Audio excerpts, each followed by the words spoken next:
जन सुराज के संयोजक प्रशांत किशोर ने बड़ा बयान दिया। उन्होंने कहा कि वो चुनाव नहीं लड़ेंगे। उन्होंने ये भी कहा कि उन पर काफी जिम्मेदारी है, उन्हें अपने सभी उम्मीदवारों को जिताना है और इसीलिए वो चुनाव नहीं लड़ेंगे, पार्टी के लिए काम करेंगे, उम्मीदवारों के लिए काम करेंगे। लेकिन पीके अब ये कंफर्म कर चुके हैं कि वो चुनाव नहीं लड़ेंगे। अब से पहले जब भी उनसे सवाल किया जाता था तो उनका जवाब होता था कि अगर पार्टी तय करेगी तो मैं चुनावी मैदान में जाऊंगा।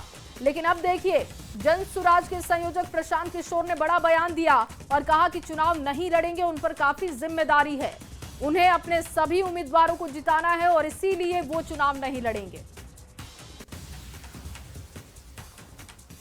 उन्होंने निर्णय लिया है कि क्योंकि बहुत सारे कामों की जिम्मेवारी मुझ पर है, तो सबकी मदद करने के लिए क्या मन था सर कि आप चुनाव लड़ें? नहीं, मैं तो चुनाव लड़ने गया ही था, देखा भी, लेकिन पार्टी के साथियों का निर्णय ही सर्वोपरि है। मेरा भी उसमें मत है, लेकिन सबने मिलकर निर्णय लिया है कि सभी प्रत्याशियों को जिताने के लिए जो मुझे काम करना है वो काम करने पर फोकस करना है, इसलिए मैं चुनाव नहीं लड़ रहा हूँ।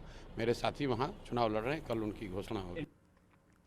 और चलिए, इस बीच आपको झारखंड से एक बड़ी खबर दे दें। जेएमएम ने उम्मीदवार के नाम का ऐलान कर दिया है।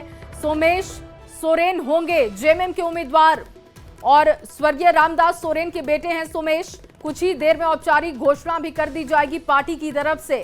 और ये खबर हमने आपको पहले भी दी थी और हमने आपको बताया था कि स्वर्गीय रामदास सोरेन के बेटे सोमेश सोरेन जेएमएम की तरफ से उम्मीदवार होंगे। जानकारी इस बात की मिल रही है कि कुछ ही देर में औपचारिक घोषणा भी की जाएगी।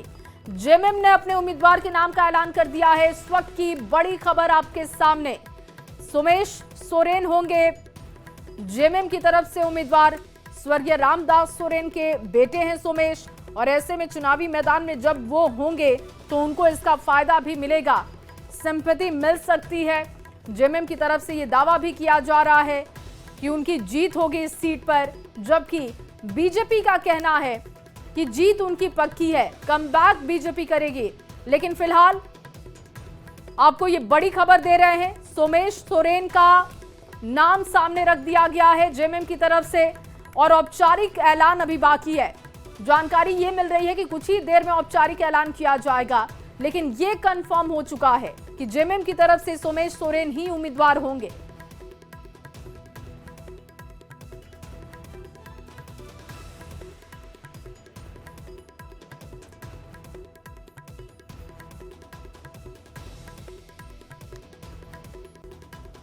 और बीजेपी की तरफ से भी नाम का ऐलान कर दिया गया है। बाबूलाल सोरेन का नाम सामने रखा गया है और अब देखिए, अगर जेएमएम की बात करें, सोमेश सोरेन होंगे।